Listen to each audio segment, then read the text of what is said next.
It's Philious.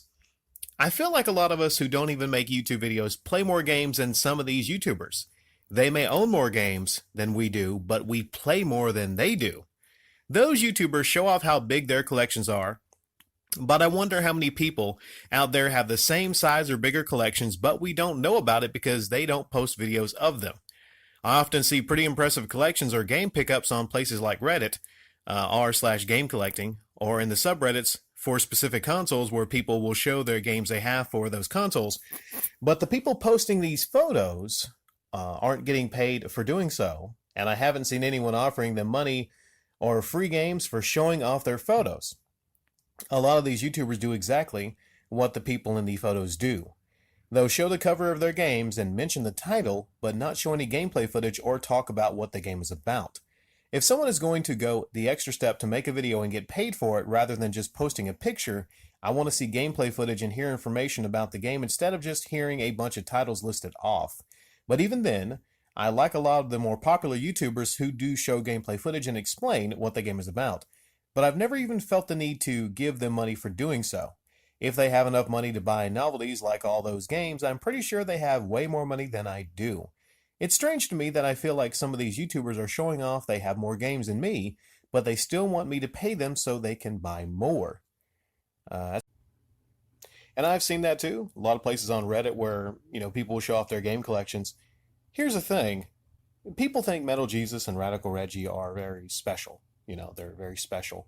But how many Metal Jesuses and Radical Reggies do we actually have in the Reddit sections?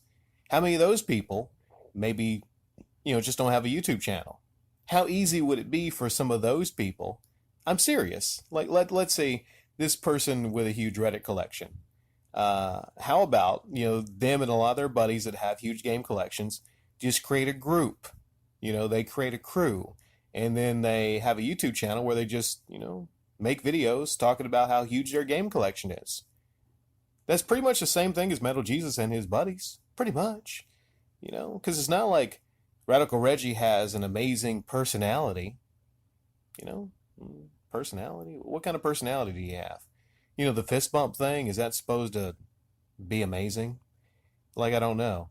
I go to these channels and I watch them show off their game collections, but I don't show them having any personality to go with those collections. I'm not impressed by that. And in a lot of the cases, these people showing off their game collections, you can tell they probably haven't even played the game. Because they won't tell you any details about the game. They might just read the back of the box. This is a third-person survival horror game, and this is a shoot 'em up. One of the best shoot 'em ups of the era. But you're like, okay, have you played it that much? I think that's the first prerequisite for having one of those channels. Just having the credit of actually playing the games. Chances are, Philious, you've played maybe a lot more games the last couple weeks than someone like Radical Reggie or Metal Jesus. And the last thing you say makes a lot of sense. These YouTubers are showing off that they have more games than me, but they still want me to pay them so they can buy more. A very simple question to ask any of these people. Any of these people like Metal Jesus or Hancock, is, why should I give you games? Why should I send you games for a museum? Yeah, there's a call to action there. It's always got to be a call to action. The museum thing is brilliant. It's brilliant, actually. I'll tap my hat off to that scumbag. The museum scam is brilliant because it's a way for him to vacuum up games, and it's going to a good cause. Going to a good cause. Why don't you just ask Hancock, like, I have a pretty good big collection. Why shouldn't I ask you for some games, huh? I have a pretty big collection. How about you give me some of your games? That wouldn't happen. That would never happen. What about if somebody just kind of trolls him and says, hey, I have a huge collection and I'm actually in talks with some people about a museum. Would you consider donating money or games to me and what I'm looking to do? Just $1 a month, I'm close to it. How about that?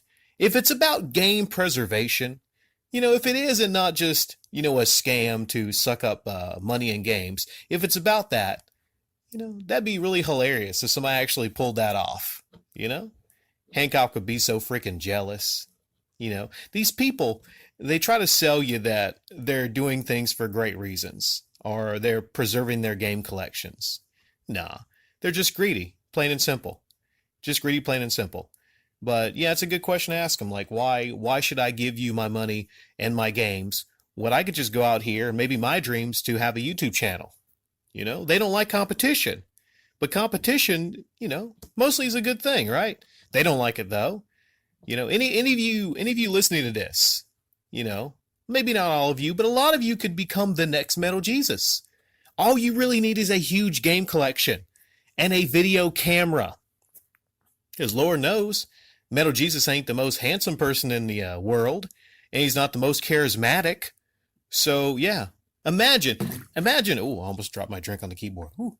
Imagine if we had somebody handsome and charismatic that had a huge game collection. You know, that'd be something. Maybe it's you, Philious. Maybe it's you.